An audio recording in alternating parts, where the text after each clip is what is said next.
যাকে সবাই ভিলেন মনে করত তাকে আসলে একজন সাধারণ মেয়ে নিঃস্বার্থভাবে ভালোবাসত। শুধু মেয়েটিই নয়, সেই ভিলেনও তাকে নিজের জীবনের চেয়েও বেশি ভালোবাসত। কিন্তু তার হৃদয়ের গভীরে জ্বলছিল প্রতিশোধের আগুন। ছোটবেলায় তার বাবা তার মাকে ছেড়ে অন্য একজন মহিলাকে বিয়ে করে চলে যায়। এই ঘটনাই তার জীবনে গভীর ক্ষত তৈরি করে। সময়ের সাথে সাথে সে আরো অন্ধকার পথে হাঁটতে শুরু করে।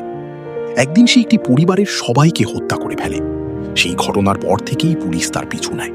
আর তারই ভয়ঙ্কর অপরাধের কারণে তার মা সমাজের মানুষের কাছে অপমান ও লজ্জার মুখোমুখি হয়। নিজের ছেলের এমন কাজ মেনে নিতে না পেরে একসময় তার মা মৃত্যুবরণ করে। নিজের মায়ের মৃত্যু তাকে আরো ভেঙে দেয় এবং তার ভেতরের অন্ধকারকে আরো শক্তিশালী করে তোলে। কিন্তু হঠাৎ একদিন তার বাড়িতে পুলিশ অভিযান চালায়। তাকে ঘিরে ধরে ওপেন ফায়ার করা হয়। আশ্চর্যের বিষয়, এত গুলি লাগার পরও তার কিছুই হয় না, কারণ সে কোনো সাধারণ মানুষ ছিল না, সে ছিল এক রহস্যময় এলিয়েন। কিন্তু ঠিক সেই সময়ই ঘটে তার জীবনের সবচেয়ে বড় দুর্ঘটনা।